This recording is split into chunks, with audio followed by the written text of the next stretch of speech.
Hello, Duke fans. Welcome to episode 246 of the Duke Basketball Report podcast. It is Sunday, November 8th. We've had a flurry of Duke news, so we're going to get into all that on this episode. But first things first, quick intros. Donald Wine here, coming to you from my home in Washington, D.C.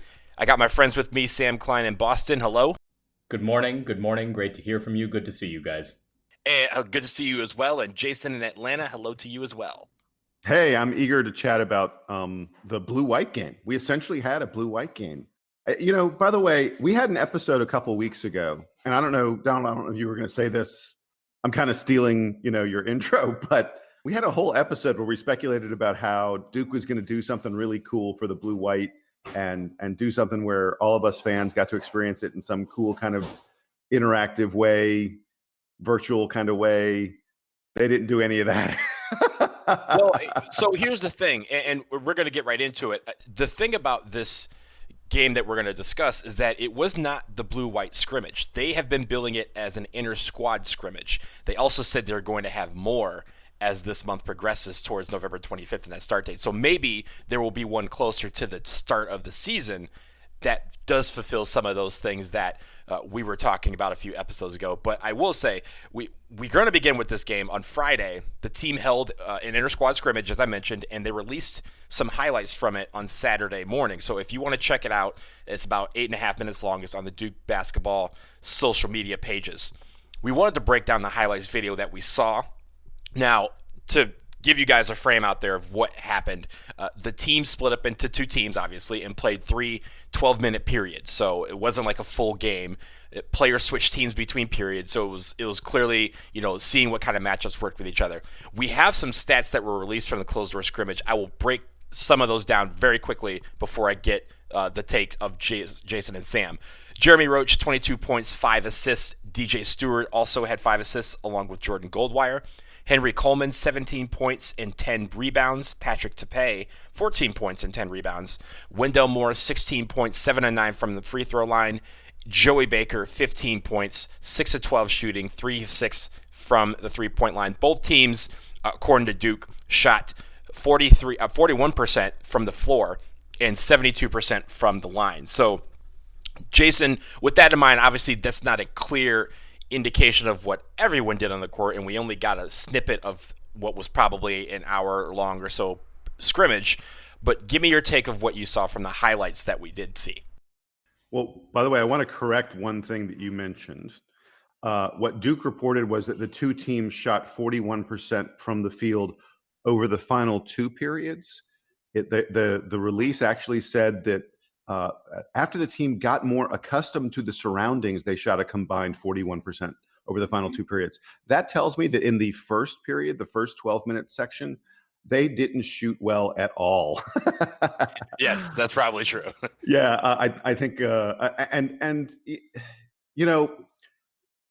I love the Duke media team, the social media team, the folks who have given us these highlights that we've gotten throughout the the preseason so far. We're yet to get. They've labeled some of them "quote unquote" uncut. We're yet to get anything uncut. We're yet to get a unvarnished look at this team that is not edited. I don't say that to doubt the quality of the team. Look, it's not their job necessarily to put out clips of guys missing 3 or 4 shots in a row. But, this was once again a very edited version of this Duke basketball team. And as a result, I feel like I'm not getting a great sense of what they really can be. And I really dearly hope that they do give us some look at the team scrimmaging, playing, against themselves. I don't know if they might, maybe at some point they might bring in someone to play, a preseason scrimmage against. That wouldn't be a crazy thought if you, tested properly and such. But I don't know that from this video we learn a ton more about the team. The things that I took away from it very quickly, Jeremy Roach, I thought in these clips looked really, really good. He's clearly very physical, has an ability to get to the rim. He hit a few threes, and the book on him was that he's not a great 3-point shooter. Seeing him take those threes with a lot of confidence, seeing him hit them in rhythm. Look, they said he shot 6 of 9 from the field. over these 36 minutes, and we saw him hit a couple threes. Well, he couldn't have missed that many 3-pointers if it was 6 of 9 overall. So clearly he shot really well. If Jeremy Roach is going to really elevate to be a guy who's good from the outside, with as good as he looks, his handle, his passing. By the way, some really great passing from Jeremy Roach and from a couple other guys. DJ Stewart also had a couple of really nice passes on this tape. Looking for guys on opposite side of the court, that kind of stuff that is not easy to do. And if you pull it off, puts the defense in a really pressure situation. I thought those two guys, the guard play, I thought looked very, very impressive. The biggest takeaway I had from all of it was the speed. It looked to me like every single time a Duke player got a rebound, they were looking to push the ball up the floor. There were guys racing to the wings to set up to get open 3-pointers, and there were guys taking the ball to the basket. It looked like they were playing at an incredibly fast pace. We've heard again and again from players and coaches that Duke is really deep, has a lot of guys who can play really well, and so they can play at a fast pace. And I saw that a lot in this scrimmage. And then the last thing is Henry Coleman. It's unreal how often Henry Coleman was in the middle of plays, mixing it up, getting rebounds. They said he and Patrick DePay were the leading rebounders. I know it feels like this guy's the 11th guy on the team. I know it feels like people talk about, maybe he's going to get to play for 5 years. This is not a future NBA player. All these other kind of things. God, it feels like this guy's he's gonna get time. I don't know at whose expense it comes. I don't know how Coach K finds the minutes for all these players. But man, it feels like every time you hear from people, every time you're talking about the team, there's Henry Coleman. So I'm glad that you brought up the speed that was so apparent to you, because I saw something similar, and I think the expression they used to describe that is game speed. They were not going at practice speed. They were going at game speed. And with that speed, I think you also saw a lot of aggressiveness. I wanted to first talk about Matthew Hurt, who we've heard a lot about we've heard a lot about the workouts that he's been through over the summer to get stronger, to get faster. And I think you saw little glimpses of that in this video that we hadn't seen much of in prior videos. He is clearly working on post moves. He's running a lot more, and he physically looks a lot bigger, which is going to be really important for him. If Duke is good, Matthew Hurt is playing a lot of minutes for this team. He needs to have the strength and the endurance to be able to hold down the power forward position for extended stretches.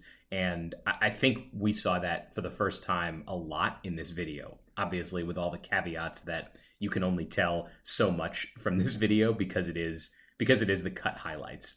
Another guy that I thought was notable here was Jordan Goldwire. It seemed like he was doing a lot to facilitate offense and be the pesky defender that we know he is. I think it's important for us to keep Goldwire in mind as a key cog for this team. Jeremy Roach and DJ Stewart both come in as highly touted prospects at guard positions, but Goldwire is an enormous safety valve for both of them. And if he's going to be giving Duke 25 minutes a game where he's really solid on defense and serviceable on offense, then that helps the whole rest of the lineup, and it gives a lot more flexibility. I'm glad, Jason, that you mentioned Henry Coleman, because I noted the same thing. His aggressiveness, I mentioned before about how aggressiveness was apparent all over this video. Henry Coleman being aggressive was huge here. So all of that I think was true. And then finally, the last guy that I wanted to mention, who we know is going to be important for this team, but hasn't appeared as much in highlights yet, is Jalen Johnson. Really elevated a few times in this video. I think of all the players on this team, he's probably the one who's going to produce the most wow type highlights. He's not Zion Williamson on the breakaway, but he's big and fast and strong, and he can really dunk it, and is good enough to be getting a lot of minutes for this team. So it was cool to see Jalen Johnson put out a few highlights that hopefully is a indicator of more to come from him throughout this season. Sam, I'm really glad that you brought up Jalen Johnson, because that's who I was going to discuss. In the first half of the video, again, the video is like, 8.5 minutes long, so you don't really take a lot out of it. But I'm thinking about Jalen Johnson just from the first half of the video. He's solid. He's not going to be a dynamic star, but he's going to be a guy who can do a lot on the floor. He can shoot, he can drive. He was at the top of the key defending. He can steal the ball, patrol, passing lanes. And then the second half of the video comes, and every other play is Jalen Johnson doing very dynamic things with like tomahawk dunks, cleaning up plays with dunks, stealing the ball. They had that. They also had that play where it seemed like it was the tip off of the third period that they played. That basically was the ball never touched the floor, and it led to him like flying through the air from the free throw line and tomahawk dunking it over somebody. Like, if I want to see more of that from him, because if he's going to be our dynamic player, we have a couple other guys that could do dynamic things as well, and teams just won't know what to do with all that. So it was good to see after, this whole offseason of really talking about, what Jalen Johnson's going to be, what his role is going to be. It seems that he can do a lot of things, and it's cool that I want to see him assert himself and make him to be, hey, I don't want to say this is my team, but at least have that mentality of I can take over any game I want. With apologies to Jason Tatum and one of his lowlights from the playoffs, I'd say generally speaking, we are pro tomahawk dunking in the course of the game. We want to see more of that. There was one, Donald, I'm glad you brought up the dunking. There was one highlight of Jalen Johnson where there was like a loose ball and things were scrambling around, and all of a sudden he was at the rim cocking it back. That was awesome. I love seeing that kind of enthusiasm from the freshman. And there was an alley-oop one where it seemed like the entire play lasted about 13 seconds, and he was in the air for 10 of them. It was just like slow motion, him grabbing the ball with one hand and deciding, do I just flush this down? Do I lay it in? No, highlight. And just absolutely yamming it over everybody. So I do like what I saw. I agree with you, Jason. And the thing about the fact that we don't really see the vegetables of these highlight videos is I don't think they want other teams to see the vegetables either. And that's fair.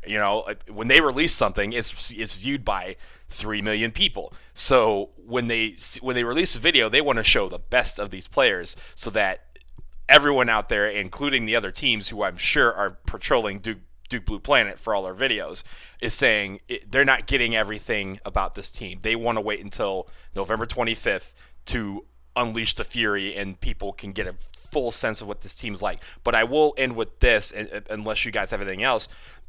The shots. They shot 31 for 75. 75 shots. Jason, I know that you are the man when it comes to that stat, particularly because it's a barometer of how you think a team is being aggressive on offense. If we're going to take 75 shots in 30 minutes on offense, that is a lot of shots. That means this team is ready to go fast all points of the game. And if we can, I don't think there's going to be very many games where, unless we shoot terribly, if you attempt 75 shots and you're going to make 45% of them, you're going to win a lot of ball games just by that barometer alone. Look, my last comment on all this stuff. Coach K said when we spoke to him last week, separation. He's still looking for separation. Just based on the number of guys we talked about, and we didn't even talk about Wendell Moore, who according to the statistics had a really nice performance, scored in double digits, was very efficient. Joey Baker, we didn't mention his name either. Yeah, Joey Baker, by the way, they said he was 3 of 6 on 3-pointers. Right. That's what you're going to get from Joey Baker. 50% of your threes. I mean, my goodness, that guy's not going to sit. Wendell Moore's not going to sit. Patrick Tapey had a double-double. He had 14 points and 10 rebounds. It is apparent to me that there is not separation yet. And I, it'll probably happen at some point. It always does. But I think early in the season, we're going to see 10, 11 guys playing every single game. And it's just really interesting. It's not something we've seen a lot from Duke in the past. And I haven't seen anything to indicate that Coach K is not going to arbitrarily pick guys. He's going to pick the guys who earn it. And I haven't seen anything to indicate that there aren't currently 11 guys earning it. Hopefully we'll see more. Of course, there's probably going to be another highlights package. The team did indicate that they are going to play another closed-door scrimmage next weekend. So we'll probably have those highlights up on a show that in some point next weekend. But I do want to move on to preseason awards. And obviously every single year the NCAA releases a huge laundry list of people who are on the quote-unquote list for these preseason awards for point guard, shooting guard, small forward, power forward, and center. And we had some guys that were on some of these lists. So Mark Williams is on the list for the Abdul-Jabbar Award. That's for centers. Matthew Hurt is on the list for the Karl Malone Award for power forwards. Wendell Moore and Jalen Johnson both make the list for the Julius Erving Award for small forwards, and DJ Stewart makes the awards list for the Jerry West Award for point guard. So for shooting guards, I'm sorry. And I don't think we had anybody on the point guard list. So Sam, I will start with you. Give me your take of what this means for some of these players, and also for some of the players who didn't make any of these watch lists. Yeah, I was going to start with the fact that Duke doesn't have anybody on the Kuzi Award list. So, clearly the fix is in, because Duke only gets nominated on 4 of the 5 major awards, and there's only 20 guys on each list. So there you go. No, I'm certainly encouraged by the fact that there are so many freshmen on these watch lists. In particular, Mark Williams. We didn't really talk much about Mark Williams in the context of this latest scrimmage video, but we have heard a lot from players on the team, from coaches, about how much Mark Williams has contributed during the preseason and during practices, and here he is on the watch list for center of the year. I don't think that Mark Williams is going to win center of the year. I don't think he's going to get enough minutes to just be that viable of a candidate, but it's nice to have that kind of buzz around him. And if nothing else, it does mean that early in the season, teams have to be aware that, hey, you have to prepare for Wendell Moore and Matthew Hurt and Jordan Goldwire and Joey Baker, the sort of known commodities. You have to prepare for Jalen Johnson and Jeremy Roach and DJ Stewart, who are the most highly touted players on this team. And by the way, you also have to prepare for Mark Williams, who is nothing like any of those players. He's a very long center who's going to be looking to get dunks and rebounds, and that's not any of the rest of those guys' games. So that's really encouraging for me. I also thought it was interesting that Wendell Moore and Jalen Johnson are both considered small forwards, because I actually think of Jalen Johnson perhaps as more of a power forward in college. He's probably more of a small forward in the NBA. And Wendell Moore is just a wing, I guess. He's a small forward, or he's a shooting guard, depending on the makeup of your team. But interesting that those guys are both on the small forward list. Look, ultimately, the preseason watch lists for awards is not the most important thing for Duke fans. Nobody's counting these awards. It's like the preseason rankings, but even less telling, because of course it relies a lot more on reputation. Duke is one of the most prominent names in college basketball, so there's going to be sort of a bias towards, well, we might as well throw a Duke player. I saw that Mark Williams is joined by 2 UNC centers on the best center team. So I'm not taking huge stock in it, but I am excited that Mark Williams is getting notoriety here early in the season. It's a preseason list. It's just like the preseason All-ACC, preseason All-American. It's what the NCAA and really the writers are indicating who they think are going to be the stars of the season. I don't think that's going to stop Jeremy Roach from playing ball. I don't think that's going to stop Joey Baker or Jordan Goldwire from playing ball, right? That they did make this list is like, oh, well, I guess they're not good.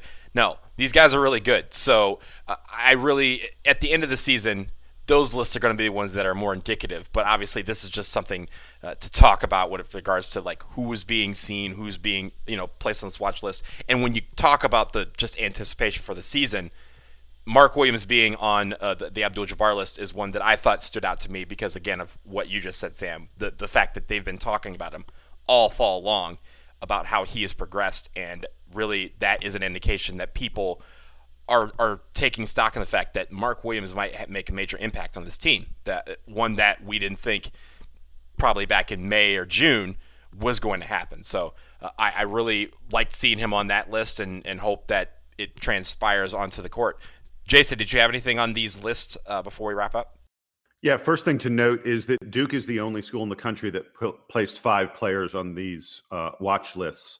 Both Villanova and Kentucky placed 4 players on the watch list. Duke is the only school in the country that placed 5, and obviously, no ACC team had more than 3.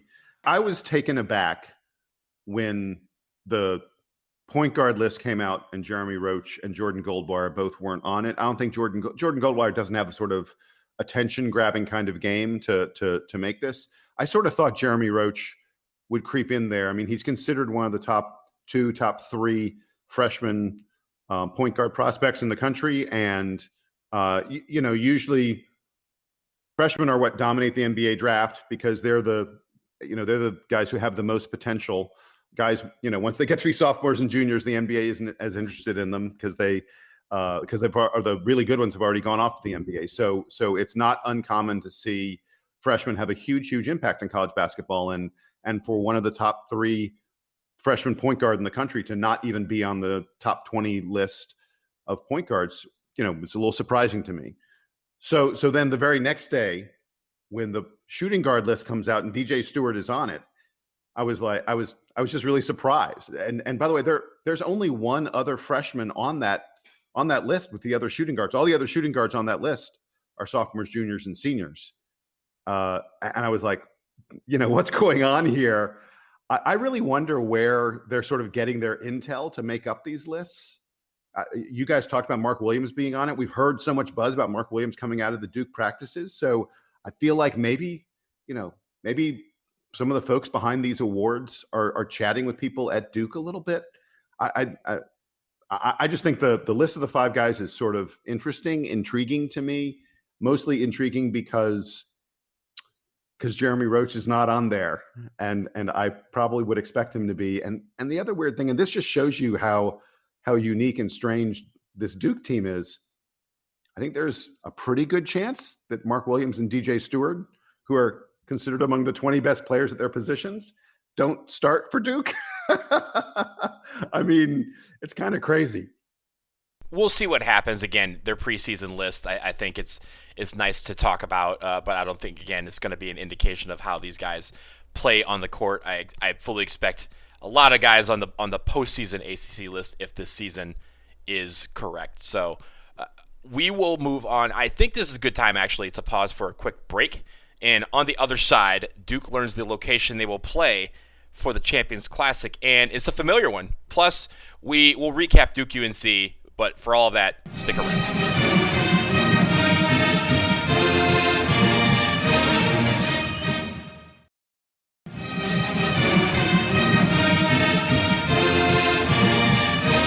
Okay, guys, we are back. We are going to talk Champions Classic now.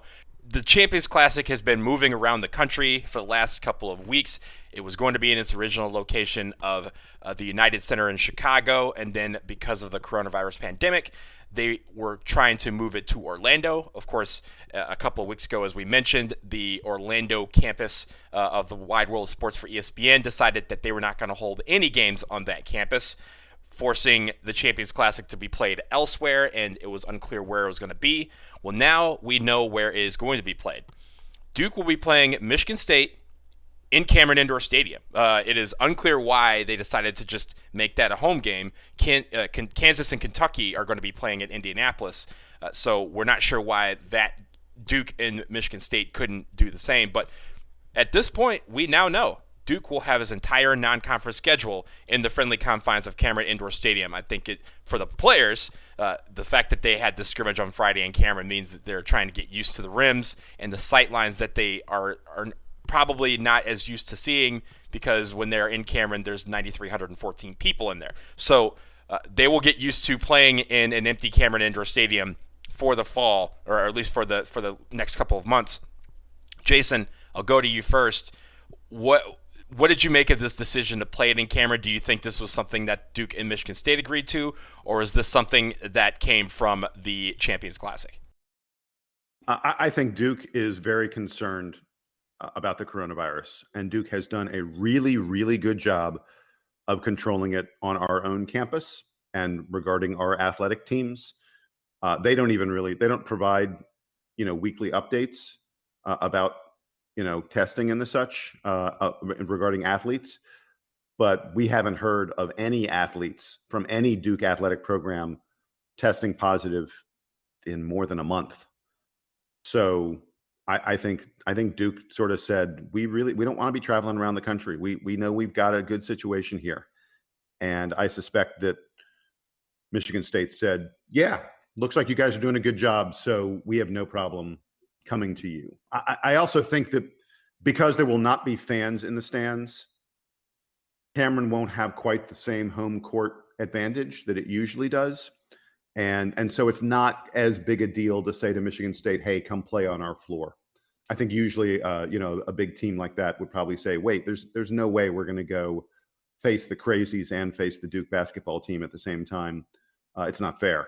I think that because the fans won't be there, it's a little more fair. And so teams are like, okay, cool, we'll play in Cameron.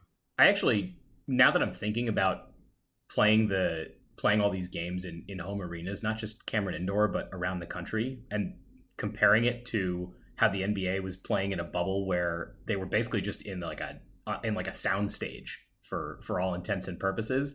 It's actually going to be a cool opportunity, I think, for the networks to highlight how interesting all of these venues are. Like think about, you guys have all, or the three of us have all been in Cameron when it's empty or mostly empty and just kind of walked around in there. Think about how cool it'll be to have that on a broadcast and to show all the little nooks and crannies of the building. They'll get to walk through the halls in the upstairs and see all the cool pictures and trophies and the like, and also highlight all the banners that are hanging up, and without being distracted, I guess, by the fans that are in attendance, which of course we like. We're fans of the Cameron Crazies. We all have been Cameron Crazies, but I think it'll be neat to highlight these venues in a way that they don't normally get to do on game day.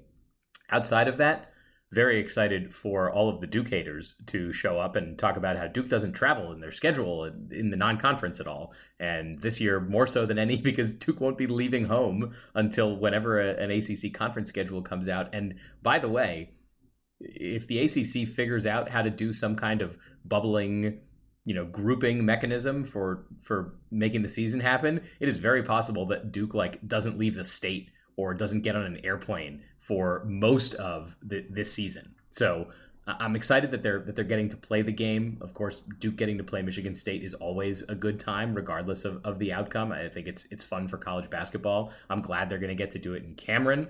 It will bring us back wonderful memories of the 2010 Duke Michigan State game in Cameron, which I love reminiscing on, the Kyrie Irving game. So all of that means I'm excited. I'm glad they're getting to play. And we'll see what kind of interesting production ESPN puts on for it. One thing about Cameron, and we saw this in the highlights package, and they made note of it during the scrimmage, at least in the recap of the scrimmage. You saw Cameron look a little different. The bleachers were pulled out. The bench was spaced out, kind of like if you've seen in the NBA bubble. They had all of the plexiglass around the scorers table and things like that. So I say that to mean this team is going to get very used to playing in this Cameron. This Cameron that's not going to have fans is probably going to be where the bleachers are pushed back all the way to the wall. They're not going to pull them out and make the production of it looking like a Cameron that's empty. They're going to make it look like a high school gym, and really maybe use that as I wouldn't be surprised if ESPN tries to use that wall as a green screen of sorts, so they can pipe in fake fans or whatever they want to do with it. But I do think from the team's perspective, having teams come to Cameron, and really for them, they don't have to worry about the logistics of travel. They don't have to worry about booking hotels and the testing that they have to undergo in another state. They just have to worry about playing basketball and doing what they're already doing. So I kind of like this. I think it's the haters are going to say whatever, but hey, we're doing a good job and other teams are not. And so I feel like if other teams are okay with coming to Cameron, knowing that we're doing a good job with protecting the players, then have them come to Cameron, get the experience, and let's see what we can do on the floor.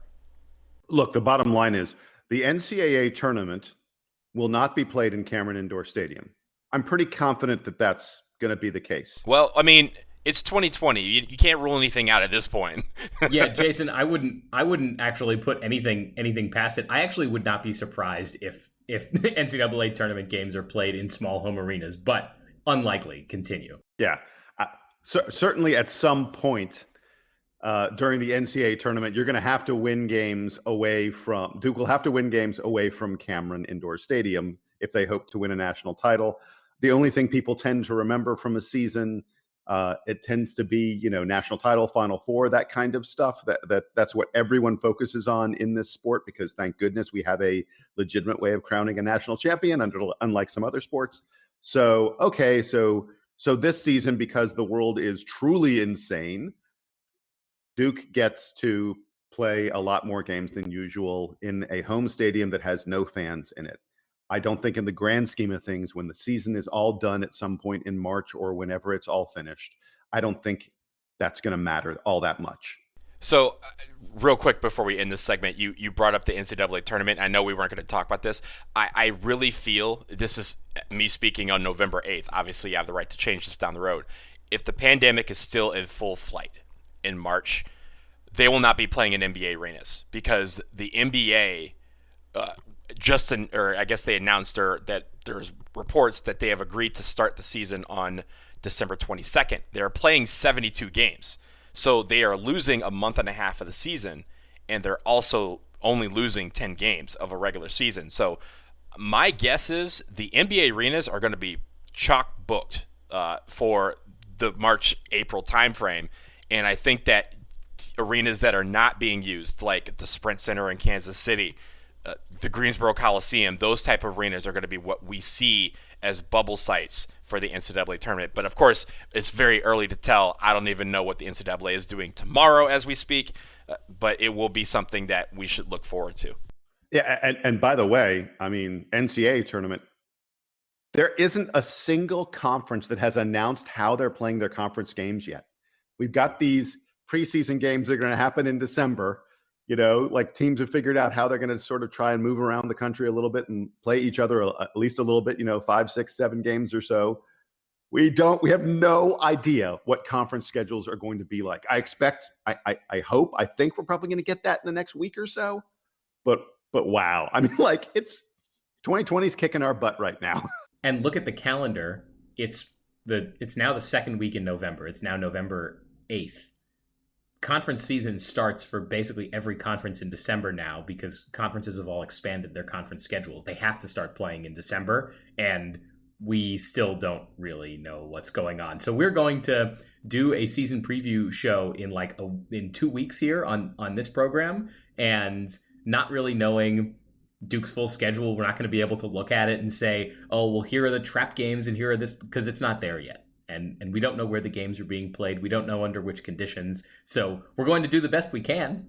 But no one really knows how this is playing out, let alone, as you said, Jason, the NCAA tournament, which might as well be 5 years from now in Corona time. Okay, guys, I mentioned at the top of the show that we like to see our highlights videos with some veggies included. The same goes for our podcasts. And so the veggie portion of this show is the Duke football game from yesterday. Duke played UNC. It did not go well. 56-24 to UNC. They take the victory belt back to Chapel Hill. Jason, I'll go to you. What do you want to talk about with this game? Because this game was nasty.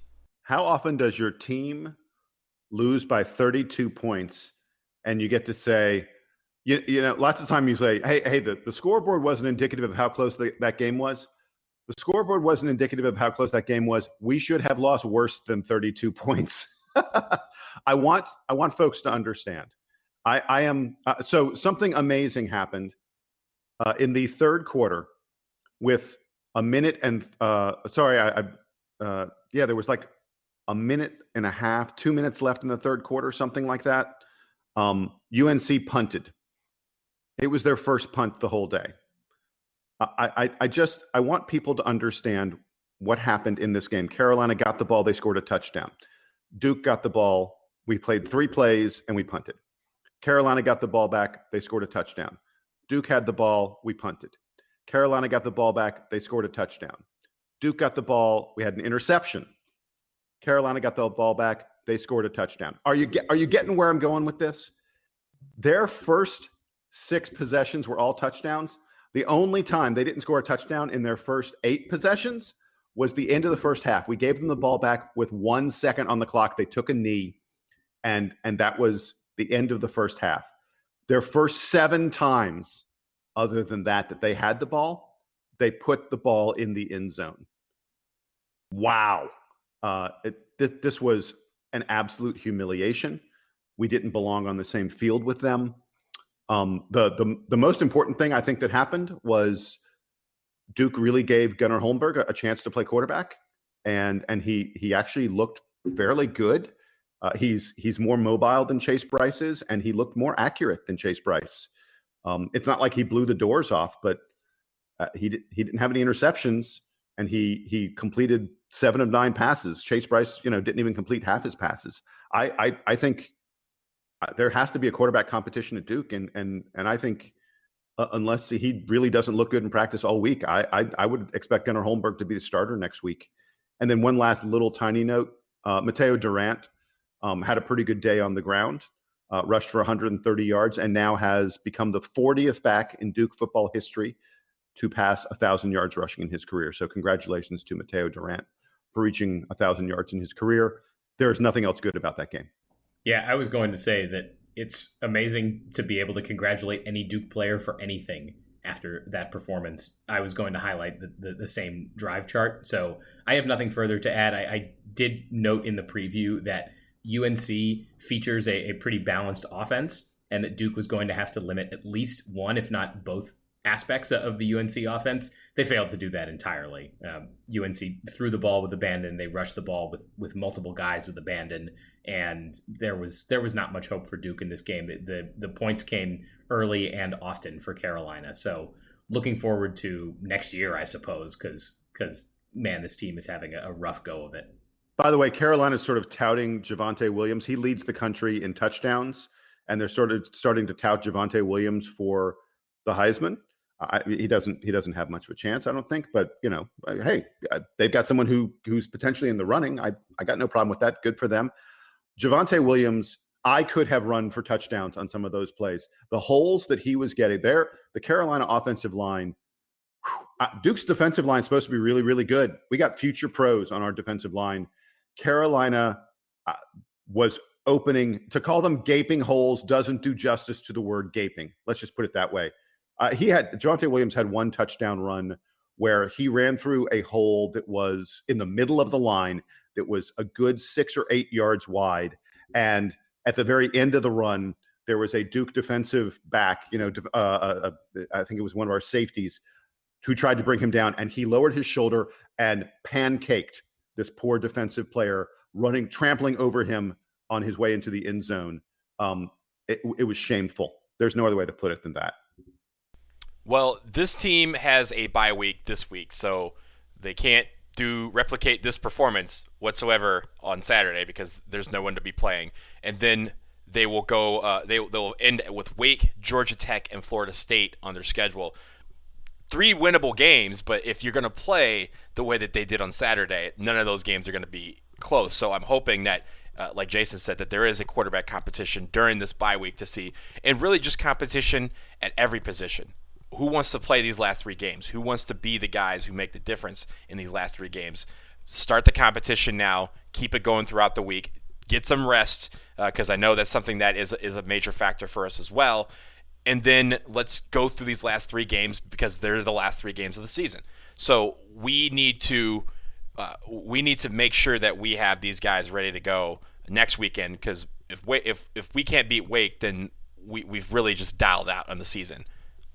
And before we go, I want to tease what's going to come in the next few episodes for us. This is something that we've done a little bit of it in the past, but it's not something that we've done to this extent. The NBA draft is coming on November 18th, and of course we have 3 players who are in that draft, or at least eligible to be drafted: Trey Jones, Cassius Stanley, and Vernon Carey Jr. We have decided that we are going to kind of do deep dives on each player in the lead up to the NBA draft. Jason, I want to kick it to you because I want you to kind of explain a little bit of what we're doing. We're going to split these up into 3 episodes, but give the viewers a sense of what we are going to accomplish over this next week and a half. Yeah, over the course of 3 days next week, we're going to present to you different episodes on each one of the 3 players. And what we've done is I happen to be fortunate enough to know a guy who works with the NBA in youth player development. And more importantly than that, he's one of the leading professional basketball trainers in the world. When you hear us talk to him, it will become immediately apparent that this is a guy who knows his stuff. He knows what it takes to reach the highest levels of NBA basketball. His name is Jeremiah Boswell. He has a company called the Skill Factory. He's trained James Harden people. In the offseason, James Harden comes and works with Jeremiah on ways to improve his game. He took a long look at Trey, Vernon, and Cash, and he's going to tell us what he thinks about each one of their NBA prospects. This is unvarnished. This is not going to be a journalist giving you the warm fuzzies. This is from a guy who understands what it takes to be one of the guys on an NBA roster. I'll tell folks right away. He does not paint a pretty picture. That, a lot of folks are like, these guys should be first-round draft picks. Jeremiah explains why they might not be. Let's just leave it at that. Yeah, so look out for those. The way we'll do it is we're going to release one episode, every day or so throughout the week. So just keep refreshing those feeds. Subscribe to the Duke Basketball Report wherever you get your podcast, and you're going to get a lot of incoming episodes this week as we preview the NBA draft, which again is on November 18th, and then right after the NBA draft, we will obviously break down everything that happened or didn't happen with regards to the Duke players. You also may see us plugging some other shows of the NBA teams that draft these players. We may be, one of us may be appearing on some of their podcasts as well. So Jason Samurai are getting out there. We are branching out to the world safely, virtually, but we will be doing that with some of these NBA blogs with regards to our players. So stick around for that. For now, this will conclude episode 246 of the Duke Basketball Report podcast. Thank you, as always, to all of you out there who listen. Jason and Sam, thank you very much. And now, the Duke Band, please.